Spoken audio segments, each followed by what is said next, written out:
As we've highlighted here before on Showcase, there are a multitude of different variations on the motorsport racing theme. From WRX to drifting to remote-controlled cars, they all have a place and a fan base. Well, now it's time to learn about another variety. Here's top rally driver Ashley Haig-Smith to tell us all about Speedcar South Africa. A Speedcar is as a brand, or you could call it a manufacturer in a form of like what we call it, like in South African terms, pipe cars, but a bit more adapted and a bit more sophisticated in the sense where we have three-way adjustable suspension, so we have Öhlins or Rigers. They got a Suzuki or a Kawasaki engine in them, where it's a 600. A bit modified. With that we have them locked, so we have the 6-speed sequential gearbox with reverse. So it's basically a bike gearbox, but slightly modified, different cuts in the gears. We've got LS diff in the rear, where it's adjustable, so we can open up the diff, lock it up, so it gives you a lot of traction.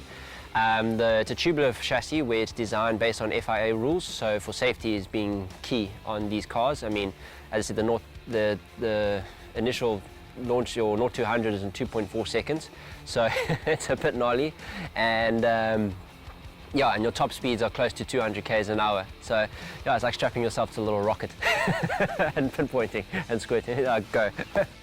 Anything that travels as fast as these speed cars requires plenty of safety features to ensure the risk of crashing and serious injury is lowered. Aside from the obvious reasons, this is because speed cars are open for anyone to drive.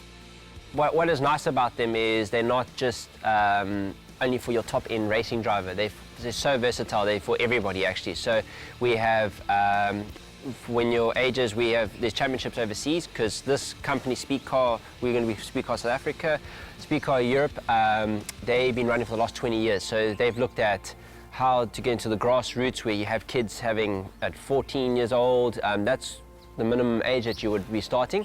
It's all just got we have limiters on the engines and the gearboxes, and well, on the gearboxes, the limiters on the ECUs. Sorry, and basically that championship, then you can use that car for another 5 years as you grow through. So you don't have to keep getting a new chassis, and that's where your costs come on. A lot of people don't realize in motorsport, it's every time you now want to take a next step, you have to buy a whole new car, whole new spare package, learn the car, develop yourself. So you can get one car and move your way all the way through to the top.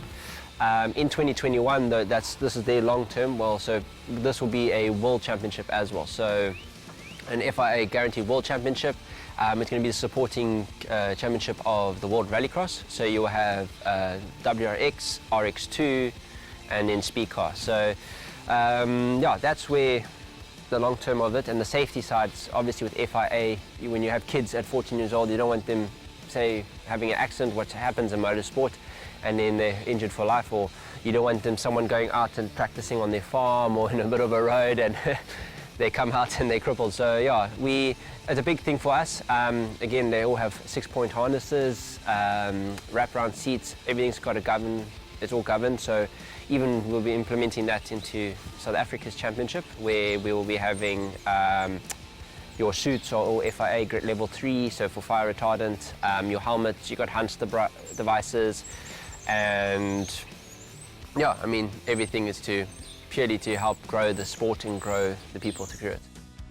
Speedcar appears to be the answer for racing enthusiasts who don't fancy shelling out massive amounts of money just to get the car onto the track. It's accessible. So what are the short and long-term goals for Speedcar in South Africa?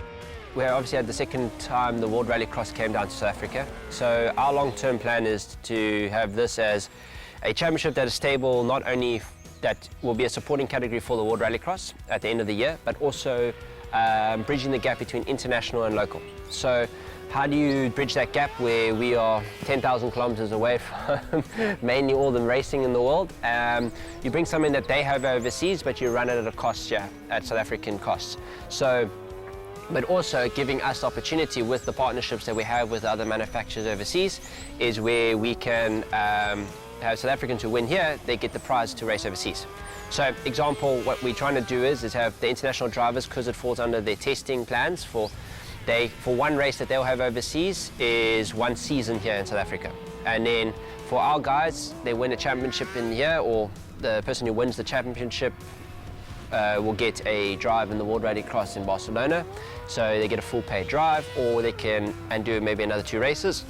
They also get a test in a RX2 car, what is your second category World Rallycross support car. So it's just opening the opportunity for both markets. Also, as we said, we're in an infancy stage. So last year in the World Rallycross, we had 3 cars come in from Spain, where we had the young Ike Klaassen. So what we looked at, we looked at all the demographics. So we have Ike Klaassen, Megan Verlaak. We had Sam Reynolds, who's an international downhill guy. So again, another sport that is 2 wheels, self-pedal, and he's now going from that sport to his extreme into racing, which it gives him another way of expanding his career. So it's good to as a athlete is to have, or as in general, is have 2 ways of going forward. You're not just focusing, oh, I'm just going to be a mountain biker, and say you have an injury, now you've got no career going, now they can come into racing, and it's just closing that gap there. So we had this, and it was a great success. I mean, we had 27,000 people. I mean, we launched the car there, and it was the interest was great. Through December, we had to look at how we're going to introduce it, and how we want to do it, because we didn't want to just say, well, we're going to have a championship, start a championship, and then we have 6 cars and then build it up. We're wanting to now build the momentum correctly and have the stepping stone, show people what it's about, so people can get involved now and grow this forward. And that's why we have you guys here showing us as we said, we're starting in this workshop. We're going to be having in August, come October, we'll be manufacturing. So again, reducing the cost, but also helping us export, because now 2021 we're going to have a World World Autocross Championship. So the opportunity is there for now South Africans to even become world champions, and we're bridging that. So, and that's what I think is fantastic. The inclusive nature of the proposed Speedcar series really is good news, with a special focus on bringing those fans for whom motor racing is a very dim and distant dream closer to the sport. And it also proposes to include a lot more women in the Speedcar series. We also looked at, because I was part of the FIA Academy, so I mean, yeah, I'm still pretty young, but I've had quite a lot of, I mean, in a lot of areas, I've been really, I've had a lot of great opportunities to work with a lot of great people. And one of the key things what I realized was there's always like women in motorsport, and FIA are really behind this in trying to push women in motorsport. So with Speedcar, if you look at a lot of, like, we could say women haven't had the same opportunity as men in motorsport, obviously men being a dominant sport.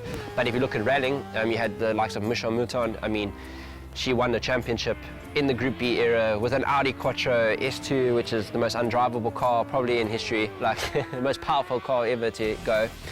And she showed us all how it's done. And to me, it's a really inspiration how you do it, and you go against the grain and you make it happen. So we've been working with a lot of partners. I can't name them because we're still in the beginning stages, but our game is to have a woman where we have supporting partners to help ladies involved in motorsport. So when a lady wants to come, or a woman wants to come and get into the motorsport series or Speedcar example, they really got a bit of subsidies, so they can help them obviously reduce their costs down. So it gives them the opportunity to use those subsidies to be testing. So we'll have like limited test days for the men.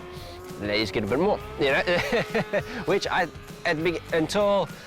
think it's right, in my opinion. And also the women racing against men, it's only fair. I mean, otherwise it stops this whole nonsense where, oh, you're not racing with the men, it doesn't mean you're better, you're having a standalone thing. I think it's only fair. So our main idea is to push that. And then also we're looking at where we say a 14-year-old's entry or a height. Well, so if you're 14 but you're a bit short, we can't have you, just purely because impacts on the kid's body. If the kid has an accident or something, or hits a bump, you don't want to stunt their growth, or you don't want to damage them going forward. Not going to, just in the racing side of things, but also with the neck injuries. But the idea is with youngsters, we're wanting to have them go into this 14 to 17 or 14 to 16 category where they can grow for 3 years. We have a semi-academy going into it.